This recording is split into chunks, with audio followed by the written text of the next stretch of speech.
Hi, I'm Josanne Wright Callender, the author of the Happy Little Garbage Truck Picture Book and Educational Series. This program is actually a series of materials that help to teach children both social emotional skills as well as literacy skills because it's part of just reading. I just felt that literacy should be part of this program.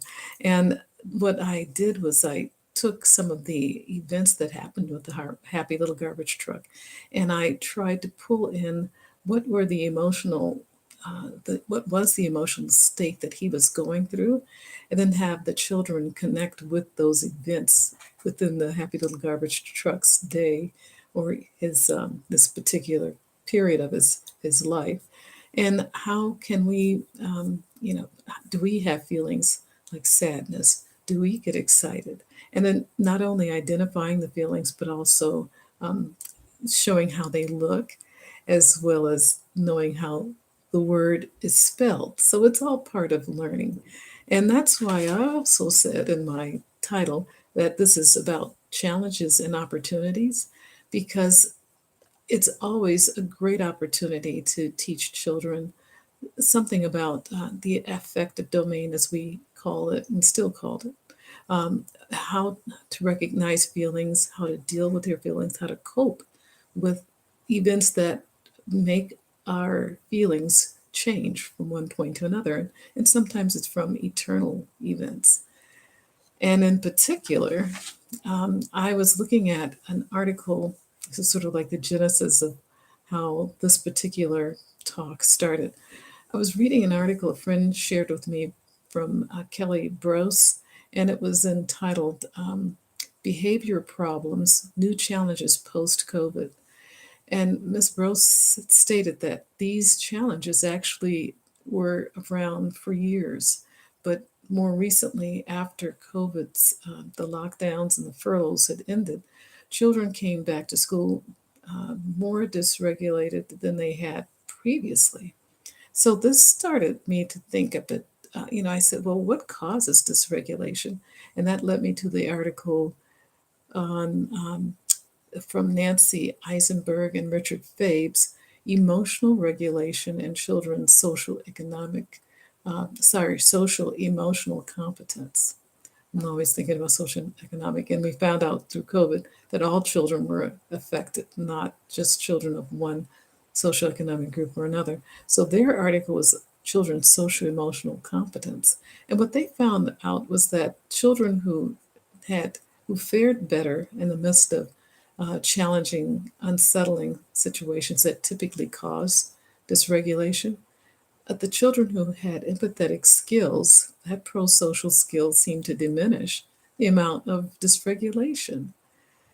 So as I looked into that, I said, well, can we teach empathy? Can we teach a child how to care for one another?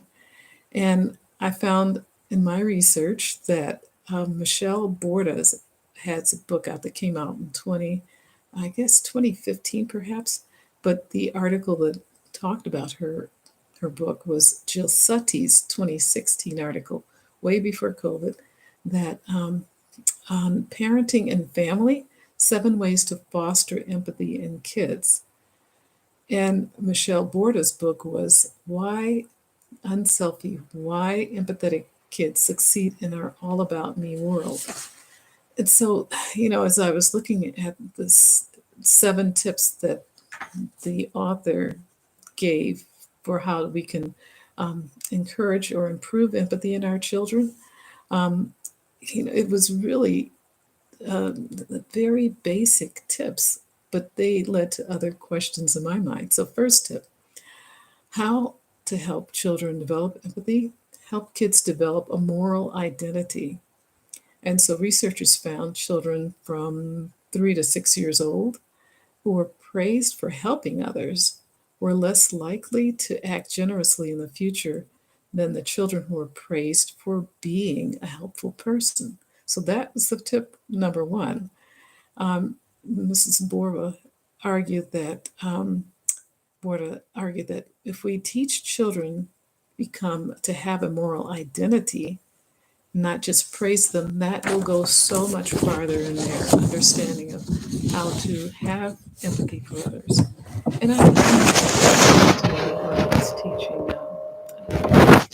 it was special needs, and I believe that was the year that I had a preschool, kindergarten, first grade class. That's what, and she came to me with a question and a statement.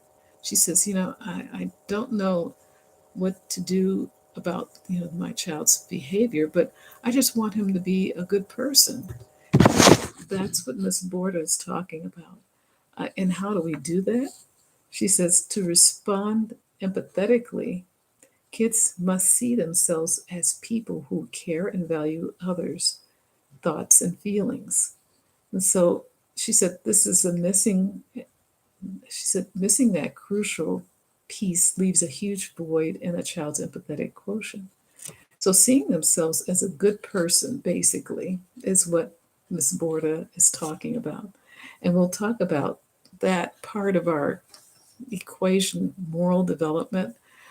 How does a child, when does a child actually know what's a good thing and what behavior is not good?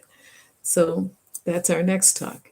As I say, I'm trying to help you see what my thought process is because I'm just trying to dissect this and find out on the basic level how can we help our children to be more calm in the midst of a dysregulation, an unsettling situation, and how do they pull themselves out of dysregulation back into a calm state.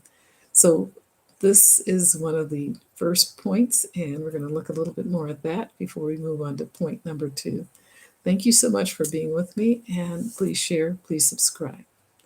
Okay, bye-bye.